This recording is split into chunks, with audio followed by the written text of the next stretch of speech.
आयुर्वेदिक चूरन, पेट सफा तो हर रोग दफा। हरिद्वार में मुख्यमंत्री पुष्कर सिंह धामी के मुख्य सेवक की चौपाल, ग्रामीणों से सीधा संवाद, मौके पर निर्देश। 5 लाख से अधिक लोग हो चुके हैं लाभान्वित।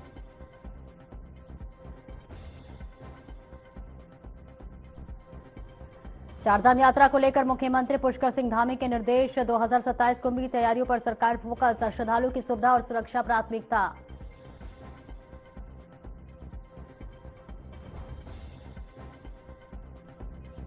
प्रदेश में दिन दहाड़े बढ़ती हत्याओं पर चिंता, भूमि विवाद पर बोले त्रिवेंद्र सिंह रावत, कहा पुलिस का इंटरफेयर कम, कड़ी कार्रवाई जरूरी।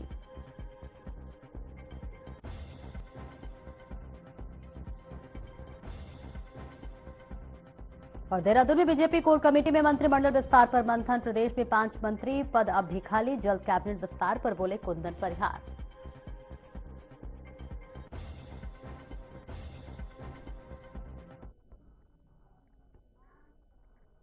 नमस्कार, स्वागत है आपका। मैं हूं आपके साथ सपना दीपक मदेशा। बुलेटिन का आगाज करेंगे। हरिद्वार ग्रामीण के आर्यनगर श्यामपुर कांकरी में आयोजित मुख्य सेवक की चौपाल कार्यक्रम में मुख्यमंत्री पुष्कर सिंह धामी शामिल हुए। जन जन की सरकार जन जन के द्वार अभियान के तहत मुख्यमंत्री ने ग्रामीणों के बीच बैठकर सड़क, बिजली, पेयजल, सिंचाई व्यवस्था और रोजगार से जुड़ी समस्याएं सुनी। उन्होंने अधिकारियों को मौके पर ही समाधान सुनिश्चित करने के निर्देश दिए। मुख्यमंत्री ने कहा कि यह कार्यक्रम औपचारिकता नहीं बल्कि सरकार की जवाबदेही का प्रमाण है और अब तक का जो अभियान है उससे 5 लाख से अधिक लोग लाभान्वित हो चुके हैं।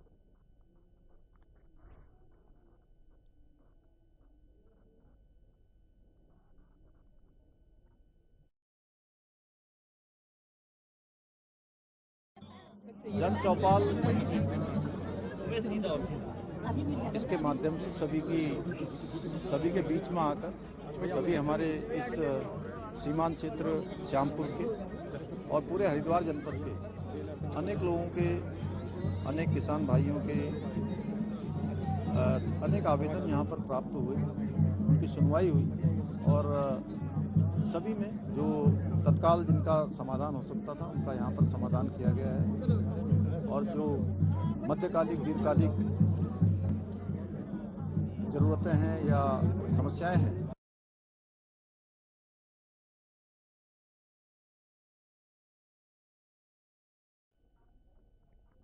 हरिद्वार दौरे के दौरान मुख्यमंत्री पुष्कर सिंह धामी ने आगामी 4 धाम यात्रा और इसके साथ ही साथ वर्ष 2027 में प्रस्तावित कुंभ मेला को लेकर सरकार की तैयारियों पर बयान दिया है।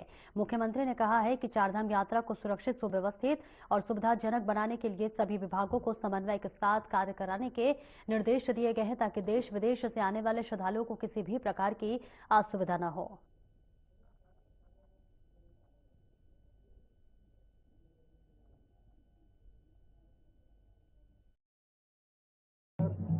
चार धाम यात्रा के लिए हमने सारी तैयारियां प्रारंभ कर दी हैं और आज भी हमारे सभी अधिकारियों के द्वारा सारे स्टेक होल्डरों के साथ, होटल व्यवसायियों के साथ, टैक्सी ऑपरेटरों के साथ, अन्य जो चार धाम यात्रा को संचालन करते हैं उन सबके साथ बैठक की है। हमारा प्रयास है कि सभी सालों के अनुभव लेते हुए यात्रा और अच्छी हो, लोगों के लिए सुखद हो, आने वाले लोग एक अच्छा अनुभव लेकर जाएं।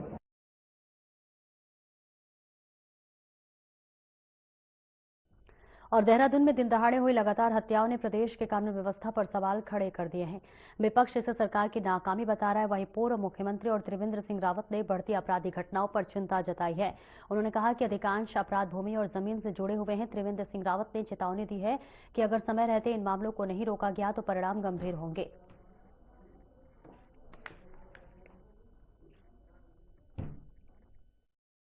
देहरादून में जो भी मर्डर हुए हैं तो अगर हम देखें तो ये भूमि से संबंधित मसले हैं और इसमें बहुत गहन जानने की आवश्यकता है, क्योंकि जिस तरह की घटनाएं घटित हुई हैं और जिस तरह अपराध जिस तरह के बढ़े हैं, अगर इस पे समय रहते हुए अगर सख्त कदम नहीं उठाए तो ये अपराध फिर भविष्य में रुक नहीं सकते हैं, इनकी चेन बनती चली जाएगी। दूसरी बात यह है कि देखो, भूमि संबंधित जितने भी विवाद हैं ये राज्यों से संबंधित होते हैं। क्या हो गया है कि पुलिस का इंटरफेरेंस बहुत ज्यादा हो गया है।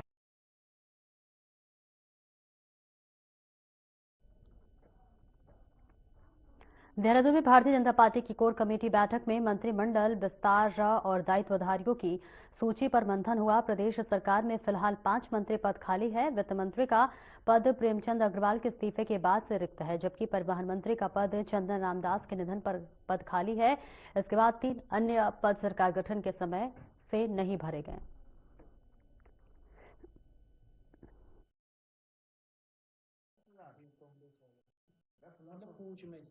निश्चित रूप से कल जैसे कि माननीय प्रदेश अध्यक्ष जी ने भी आपको ब्रीफ किया है कि मंत्रिमंडल का विस्तार होना चाहिए, इस विषय में वहां पर चर्चा हुई है और हम समझते हैं कि अब क्योंकि समय 1 साल का चुनाव का रह चुका है, तो शीघ्र अतिशीघ्र जो है मंत्रिमंडल का भी विस्तार होना चाहिए। कांग्रेस वाले 10 मतलब पूछ में इसमें 10,000 तो सारे भी नहीं आए। 10,000 तो बहुत कम है। देहरादून में भारतीय राष्ट्रीय कांग्रेस ने कानून व्यवस्था, महिला अपराध और भ्रष्टाचार के मुद्दों पर लोक भवन का घेराव कर बीजेपी सरकार के खिलाफ प्रदर्शन किया। कांग्रेस ने सरकार के 9 साल के कार्यकाल को विफल बताते हुए जमकर हमला बोला। वहीं भारतीय जनता पार्टी की प्रदेश महामंत्री दीप्ति रावत ने पलटवार करते हुए कहा कि कांग्रेस के आरोप निराधार हैं।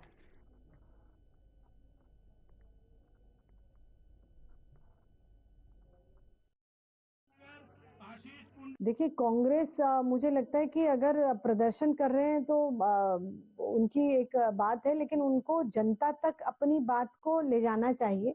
जनता को ये समझना, भरोसा होना चाहिए कि जो वो कह रहे हैं वो सच कह रहे हैं। सबसे बड़ी बात है कि आज कांग्रेस कुछ भी कहे, कोई भी प्रदर्शन करे, जनता को उनकी बातों पर कतई भी कोई विश्वास नहीं है।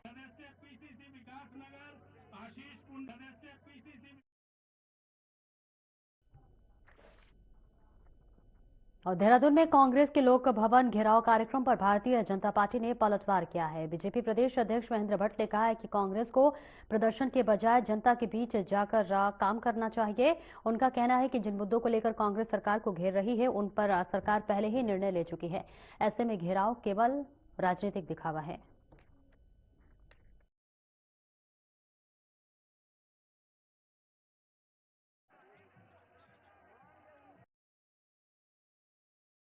शक्ति दिखाई देती है, शक्ति कुछ दिख ही नहीं रही है, शक्ति कुछ है ही नहीं, इसलिए बीजेपी क्या दिखाएंगे। और मैं तो जिस बात को मानता हूं कि अपोजिशन मुख्य विपक्षी दल है, शक्ति प्रदर्शन की नौबत तो तब आती है जब उन्होंने कोई डिमांड की हो, जब कोई मांग की हो, मांग पूरी नहीं हो। जो भी डिमांड अपोजिशन ने की है वो हमने पूर्ण की है। और सबसे बड़ी बात है कि आप विधानसभा सत्र से बचना चाहते हैं, आपको सत्र में विषय रखना चाहिए। अगर मुख्यमंत्री किसी काम को करने से रोकते हैं या कोई जन समस्या का समाधान नहीं होता है,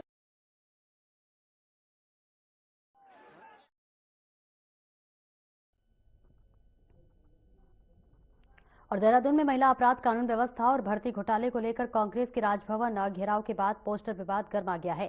भारतीय राष्ट्रीय कांग्रेस ने आरोप लगाया है कि सरकार के दबाव में उनके पोस्टर्स हटाए गए हैं। इस पर भारतीय जनता पार्टी के प्रदेश प्रवक्ता कमलेश रमन ने कहा कि नगर निगम ने नियमों के तहत कार्रवाई की है। उनका कहना है कि कांग्रेस ने पोस्टर लगाने की अनुमति और शुल्क जमा नहीं कराया था। वहीं कांग्रेस नेता करण माहरा ने इसे लोकतांत्रिक आवाज दबाने की कोशिश बताया। बीजेपी ने आरोप लगाया कि आरोपों को हताशा करार देते हुए कहा कि नियम सबके लिए समान है।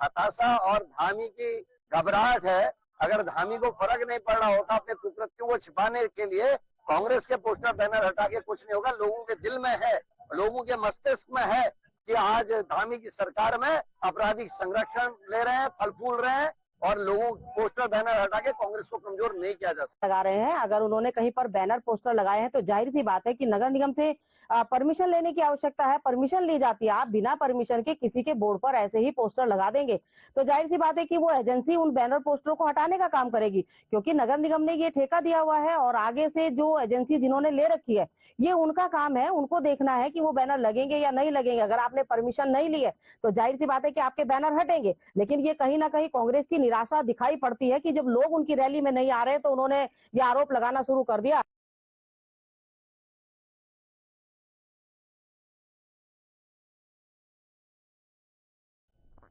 श्रीनगर के पावा ब्लॉक में प्रदेश के स्वास्थ्य मंत्री और विधायक धन सिंह रावत ने करीब 5 करोड़ 70 लाख रुपए की 39 विकास योजनाओं का शिलान्यास और लोकार्पण किया। पावा पुल से खुंडेश्वर मैदान तक उनका भव्य स्वागत जुलूस निकाला गया, जिसमें बड़ी संख्या में ग्रामीण और जनप्रतिनिधि शामिल रहे। कार्यक्रम में रेप की अल्ट्रा पुअर योजना के तहत 3 महिलाओं को 35-35 हजार रुपए के चेक और बैंक सखी योजना में 2 महिलाओं को मोबाइल फोन वितरित किए गए। साथ ही राष्ट्रीय स्तर पर चयनित खिलाड़ी सलोनी बिस्ट को क्रिकेट किट देकर सम्मानित किया गया।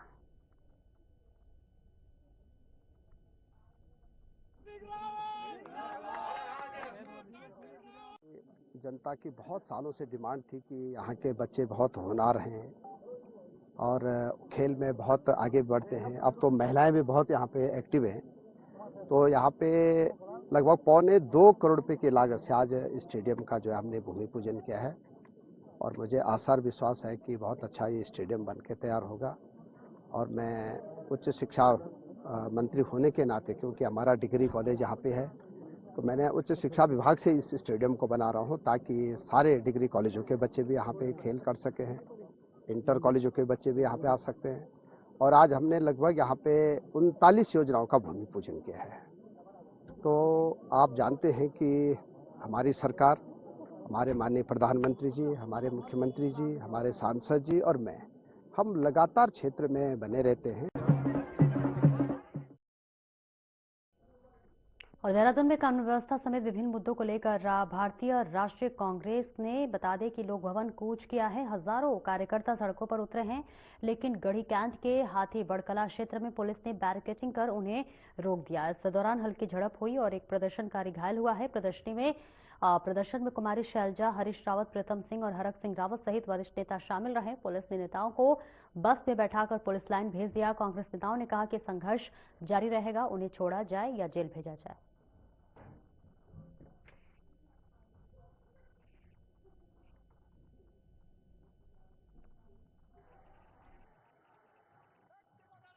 का आगाज है जो जन सैलाब के रूप में देहरादून की सड़कों पर निकला है और लोग कह रहे हैं, जनता कह रही है भाजपा गई गई गई। तो ये भाजपा गई गई गई के संदेश के साथ राजभवन पर हल्ला बोल। आप देख रहे हैं कांग्रेस ने हमेशा राहुल जी के नेतृत्व में, उनकी रहनुमाई में जो भी जनता की आवाज है उसको सदन में और सड़क पर हमेशा उठाया है। और आज समय आ गया है कि सड़क पर हम उत्तराखंड की जनता की लड़ाई लड़ें। राज्य में जो सरकार है वो सरकार लगातार जन विरोधी निर्णय लेने का काम कर रही है, काम जो है जनता के विरोध में कर रही है। इसलिए कांग्रेस ने निर्णय लिया है, आपके सामने है। प्रदेश की कानून व्यवस्था पूरी तरीके से और महिलाओं पर अपराध हो रहे हैं, इसमें भारतीय जनता पार्टी के नेता सम्मिलित है।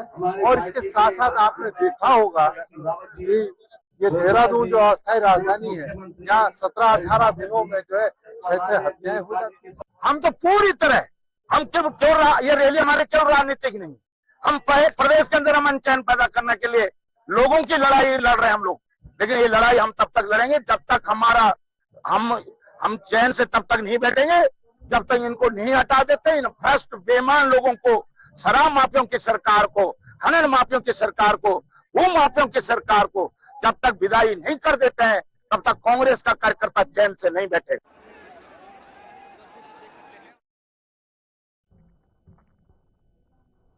एक ब्रेक के लिए रुकेंगे, जल्द लौटते हैं।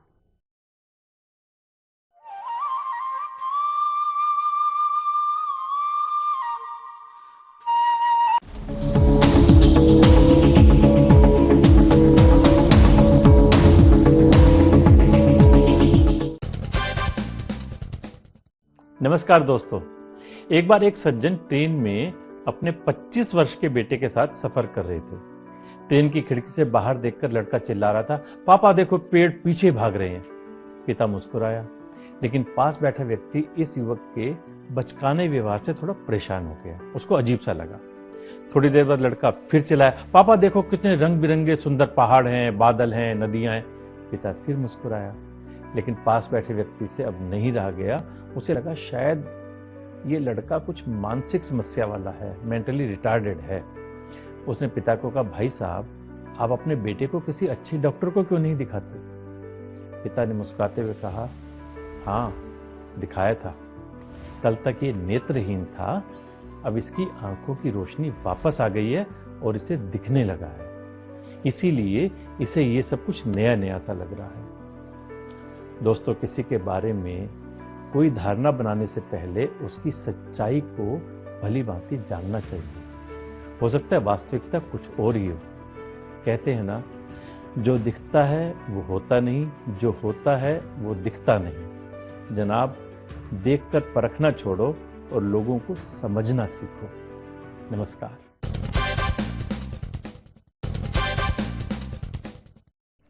नमस्कार दोस्तों, हम सभी जानते हैं मोर हमारा राष्ट्रीय पक्षी है। इसके अलावा हिंदू संस्कृति और ज्योतिष शास्त्र में भी मोर पंख का खास महत्व है। कहते हैं मोर के पंखों में देवी देवताओं और 9 ग्रहों का वास होता है। ज्योतिष के मुताबिक घर में विधिवत तरीके से मोर पंख स्थापित करने से सारे दुख दर्द और घर के सभी वास्तु दोष खत्म हो जाते हैं। इसके अलावा रंग बिरंगे मोर पंख हमें ये भी सीख देते हैं कि हमारा जीवन भी इसी तरह के रंगों से भरा पड़ा है, कभी खुशी के रंग तो कभी गम के रंग। लेकिन क्या ये आप जानते हैं कि भगवान राम पर एक मोर ने कर्ज चढ़ा दिया था, जिसे उन्होंने अगले जन्म में उतारा। दोस्तों, ऐसा कहा जाता है कि वनवास के दौरान माता सीता को पानी की प्यास लगी। राम जी ने चारों ओर इधर उधर देखा, उन्हें दूर दूर तक जंगल ही जंगल दिख रहा था। उन्होंने जंगल देवता से प्रार्थना की और कहा कि हे जंगल देवता, हमें पानी की ओर जाने का रास्ता बताइए। थोड़ी देर में एक मोर आया और उसने राम जी से कहा, प्रभु चलिए, मैं जलाशय तक आपका मार्गदर्शक बन जाता हूं, लेकिन रास्ते में कोई भूल चूक होने की संभावना है। राम जी ने पूछा, वो क्यों? मोर ने कहा, प्रभु मैं तो उड़ता हुआ जाऊंगा और आप चलते हुए, ऐसे में आप रास्ता भटक सकते हैं, इसलिए मैं रास्ते के बीच बीच में अपना मोर पंख निशानी के लिए छोड़ता जाऊंगा। उसका पीछा करते करते आप जलाशय तक पहुंच जाएंगे। दोस्तों, सच बात यह है कि मोर के पंख एक विशेष समय और एक खास मौसम में ही बिखरते हैं। अगर वो अपनी इच्छा के विरुद्ध पंखों को बिखेरेगा तो उसकी मृत्यु हो जाती है, और वही इस मोर का भी हुआ। आखिर में जब मोर अंतिम सांस ले रहा था तो वो कहता है कि मैं कितना भाग्यशाली हूं कि जो सारी दुनिया की प्यास बुझाते हैं, ऐसे प्रभु की प्यास बुझाने का मुझे सौभाग्य मिला। मेरा जीवन धन्य हो गया। अब मेरी कोई भी इच्छा शेष नहीं रह गई।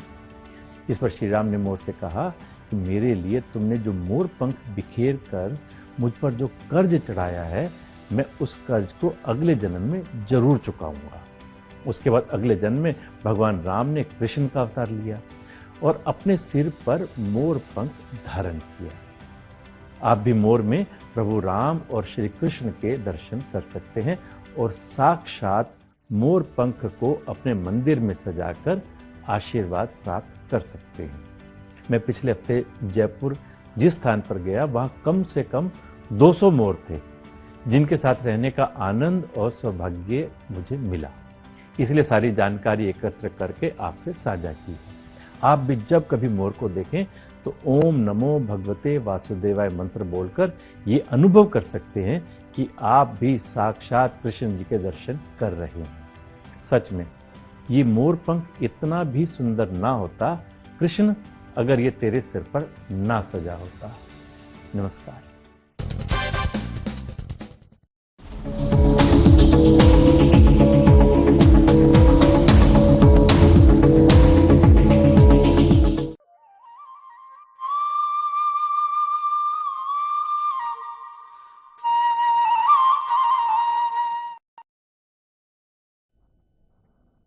और आगे ब्रेक के बाद एक बार फिर से स्वागत है आपका। खबरों पे आगे बढ़ेंगे। देहरादून में चारधाम यात्रा की तैयारियों के तहत धीरज सिंह की गढ़वाल ने टोकन सिस्टम की समीक्षा की। बद्रीनाथ और केदारनाथ धाम में भारी तीर्थयात्री आवागमन को देखते हुए इस व्यवस्था को पुनः परखा और रिवाइज किया जाएगा। सचिव ने बताया कि टोकन सिस्टम का उद्देश्य तीर्थयात्रियों को कम समय में दर्शन सुनिश्चित करना और किसी भी प्रकार की असुविधा से बचाना है।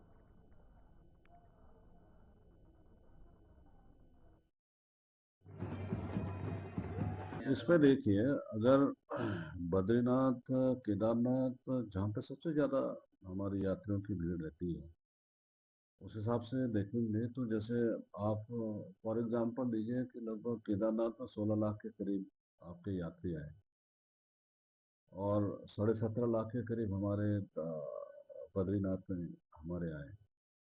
तो दर्शन के हिसाब से देखेंगे कि तो पर अगर यात्री अगर वहाँ पे तीर्थयात्री अगर दर्शन करता है केदारनाथ मंदिर के सामने तो लगभग 2.5 सेकंड का समय एक आदमी लेता है।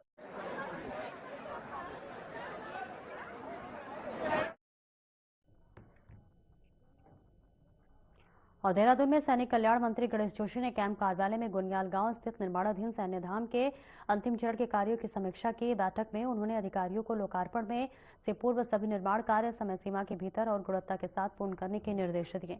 मंत्री ने कहा कि सैन्य धाम केवल एक स्मारक नहीं बल्कि वीर शहीदों के सम्मान और प्रदेश की गौरवशाली सैन्य परंपरा का प्रतीक है। उन्होंने स्पष्ट किया है कि कार्यों में किसी भी प्रकार की लापरवाही स्वीकार नहीं की जाएगी और निर्माण मानकों का सख्ती से पालन सुनिश्चित किया जाएगा।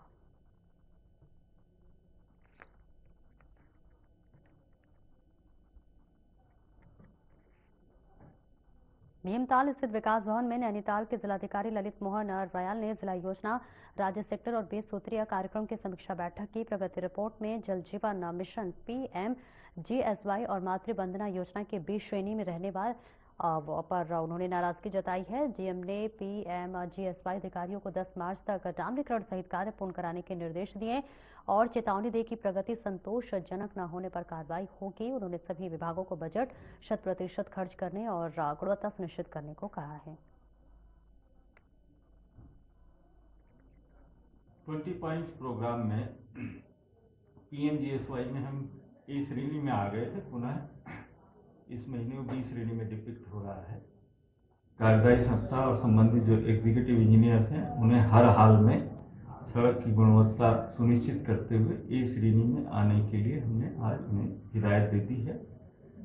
इसके अलावा बाकी जो हमारी और मदें हैं, कुछ में लक्ष्य सुधार के लिए उन्होंने मातृत्व वंदना योजना है वो मांग ओरिएंटेड, उसमें लक्ष्य कुछ ज़्यादा बता रहे थे विभाग, उन्होंने लक्ष्य संशोधन के लिए भेजा है।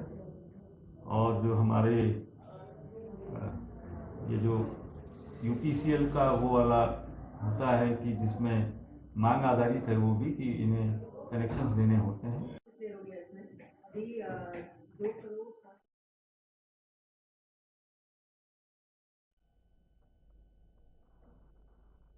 फिलहाल इस बुलेटिन में इतना ही। नमस्कार।